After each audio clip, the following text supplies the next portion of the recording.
दीर्घतम्याचे बोलणे ऐकून आधीच संतापलेली प्रद्वेषी आगीत तेल ओतल्यासारखी आणखीनच भडकली. मुलांना तिने म्हटले, मोठा आला मर्यादा घालणारा, सोडा रे त्याला गंगेत.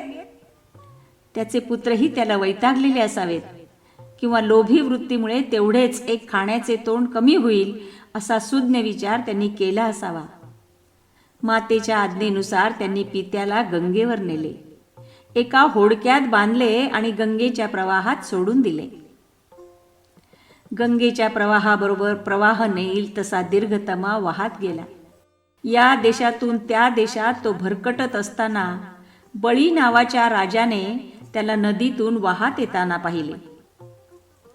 त्याने त्याला पाण्याबाहेर काढले.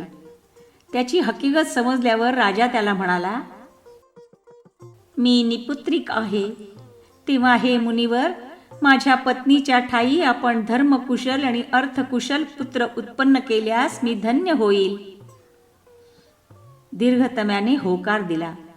तेव्हा राजाने त्याच्याकडे आपली पत्नी सुदेष्णा हिला पाठवले. सुदेष्णेला या अंधवृद्धाकडे जाण्याची मुळीच इच्छा नव्हती.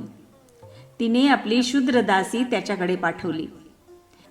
दीर्घतम्याला तिच्यापासून काक्षीवान इत्यादी 11 पुत्र झाले.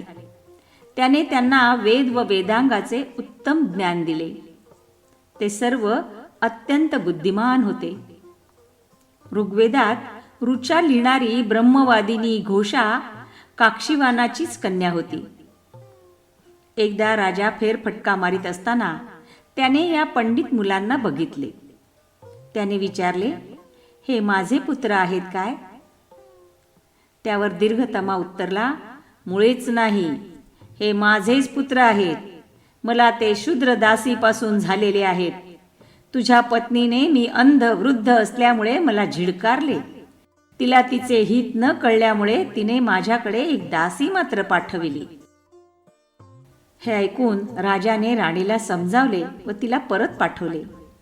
दीर्घतम्याने तिच्या ठायी अंग, वंग, कलिंग, पुंड आणि सुहम अशा 5 पुत्रांची उत्पत्ती केली व तिला आशीर्वाद दिला की त्यांच्या नावाने 5 देश विख्यात होतील.